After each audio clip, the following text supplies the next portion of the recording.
First of all, Sherlock, should we do it in Hebrew? Yes, please. Yes. I mean, a Hebrew and a smattering of Yiddish. I wonder because I watched the movie and you see really into the whole Hebrew conversation.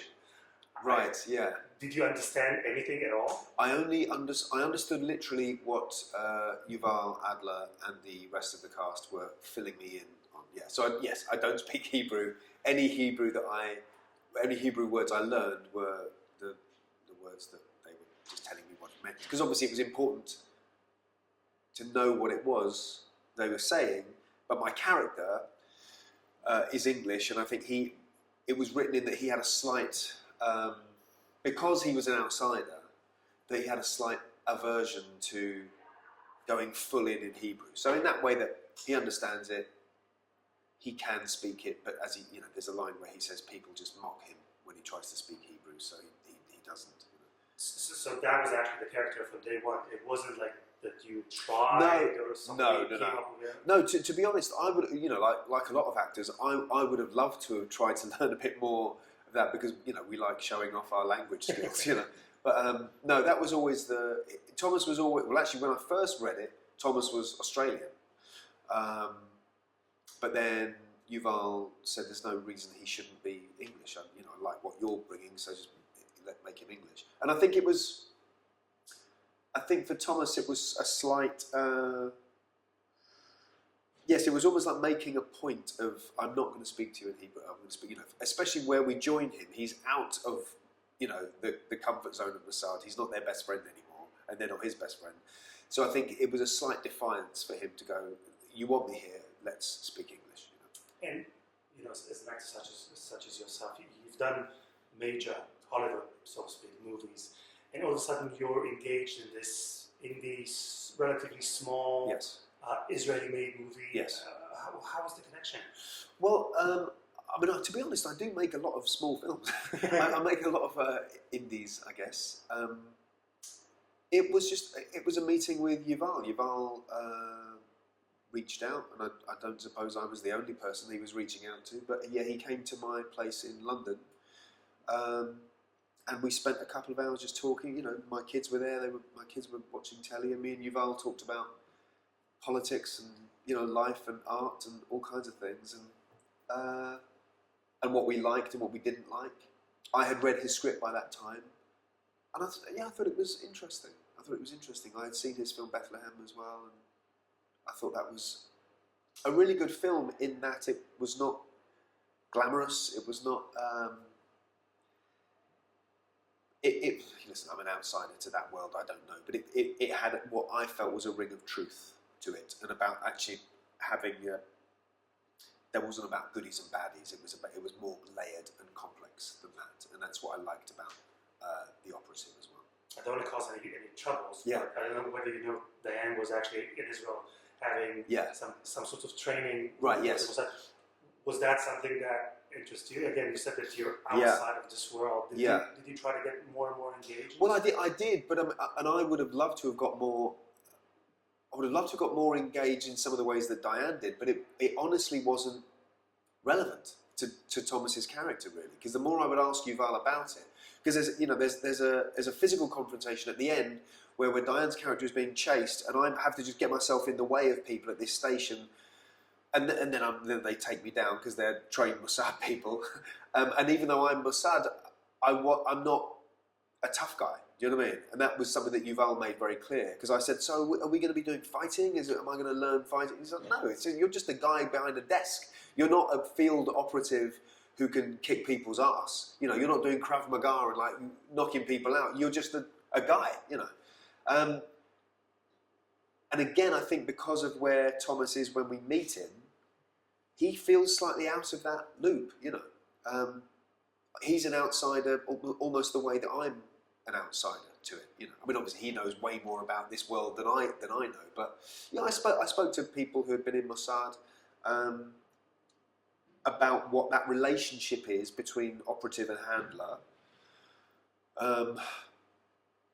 But it was never like the film itself isn't overtly political. It's not overtly political with a big P. We don't really deal with who's right and who's wrong about stuff. It's far more personal than that. And I think just what this work does what this work does to people, and really from Diane's point of view, what kind of person you have to be in order to subsume, is that the right word, yourself into being somebody else. You have to be able to be invisible. And I feel it's more of a character study than an overtly political film. I think everything is political. I think everything is political, but it's not, you don't come away thinking, oh, the Israelis are the goodies or anyone else is the bad. It's not really like that. It's a far more quiet, personal journey about this woman's experience of like trying to find where she fits in. Actually, she's not really Jewish. She's not really, like she's from different places, and she wants to find an identity. She's Jewish, but she's not, she's not the full thing. Same with Thomas. I mean, Thomas is Jewish, but because he's English, yeah, he feels like an outsider because he's not a born and brought up Hebrew speaker. And so I think they find each other, and they kind of go, oh, we both don't quite fit into this world, even though this is we are both fighting for this country that is not actually ours. So you're saying, and rightly so, that the movie's not political. But I know that personally, you're a very political person. You said so yourself, and I wonder, working on set, were these subjects ever in conversation? No, yes, it was not. I mean, people were not talking overtly about the politics of Israel, particularly.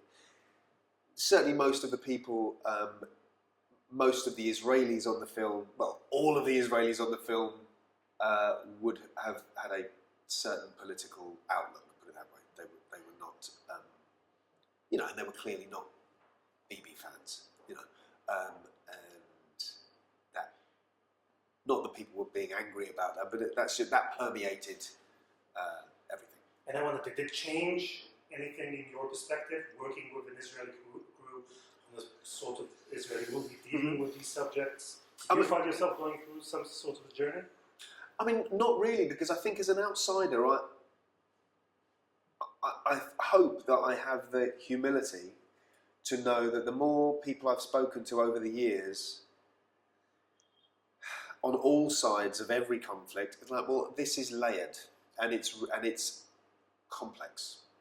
I think the reaction that one can have to something that's happening in the world when you're 18 can be much more black and white and can be much more knee-jerk and go, I know what I think about that. I absolutely know what I think, and here's what I think, until you meet someone else who goes, yeah, but what about this? And you go, okay, right. So things are just more complicated.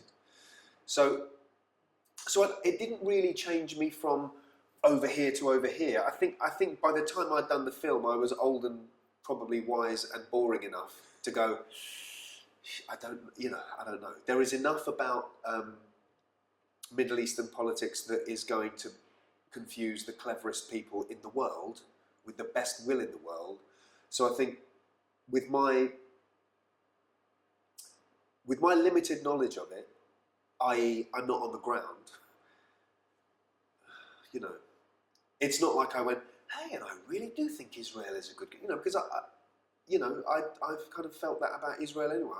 I'm fine with Israel. What I'm critical of is every country doing things that I disagree with. I'm critical of my country when it does something that I don't agree with. I think it's too easy to, it's too easy to paint it black and white with that stuff. So no, I didn't have an epiphany on that. Have you been to Israel? No, I haven't. I mean, I was hoping to go. I mean, this is another one of the reasons that I can't go. Yes, here's what I think because I live there. No, I was hoping to go for the opening in Israel of the film, but I think that's over Christmas. Yeah. And I am going to be here with my family, which is more important. Yes. Even in Israel. Even in Israel, yeah. Well, even in the opening of a film, yeah. I've got to be with my kids. But, we talked about the big budget movies, and you've been a part of some of the best productions in the recent years. And a lot of critics are saying that it's becoming more and more, it's becoming harder and harder to make these kinds of indie movies. Yeah. I'm curious about your perspective about that, as someone who's actually been a part of both. Well, I suppose it's partly why so many of the films that I would have grown up with, those kind of middle level films for grown-ups, have a lot of them have ceased to exist. So either films are tiny, tiny, tiny, or huge. And I think where that middle has sort of gone, it's often gone to TV. You know, grown-up stories for grown-ups, where you actually can. It's not big tentpole movies, but it's not movies that are made for $5. You know, I think that's all. That has definitely changed. It's definitely changed. But then again, I'm not used to getting movies funded. I'm not one of the unfortunate people who has to go in and tries to get $30 million off someone. But yeah, from my point of view, I've always seen it as the same job, regardless of the size of the production. You know, so I don't treat anything differently to The Operative than I would in Black Panther or The Hobbit, or because it's the same job, and everybody is doing the same job, just with less catering. Doing films feels very possible. Working in America feels very possible in a way that it felt like another planet to me in the mid-90s. The idea that really the likelihood of you're going to America and there being this world where everything is a co-production, especially on television, that didn't exist really, So you may as well have been talking about a sort of fantasy world. Whereas now, and of course that is still, the majority of actors have a very hard time and are not working for most of the time. But for those that do, I think there feels like there's more strands to go into. You're talking about the connection with America. Two of the shows that actually made it, and I think they were some sort of pioneering the way, the path towards there. It was Sherlock, obviously, and The Office. Were you surprised by that in any way? I mean, I was delighted by it. I think we were all gratified by the extent of it. So yeah, I was surprised. Yeah, definitely. I mean, especially with Sherlock, because that was an immediate hit on both sides of the Atlantic, and in a way that The Office was a hit in the business in America, but there are still millions and millions and millions of Americans who have never seen the UK Office. But yeah, Sherlock hit very big, very quickly, and I think that took us all by surprise, the extent of that. Okay, one final question. Would we see you ever doing some more Israeli productions, maybe in Hebrew next time? I would love to. If I had an excuse to learn Hebrew, I would take it up with both hands, yeah. And I'd like to film there, I'd like to actually be there, to be honest. I had a great time. It was one of the funniest kind of productions I have done ever, probably. For the Israeli cast and crew I laughed a lot. It's like, you get that many sort of laughs in a day, and I'm always up for that. So yeah, I'd love to do an Israeli film again, hopefully this time in Israel. Great. Thank you very much. Thank you. Yeah, Thanks. and,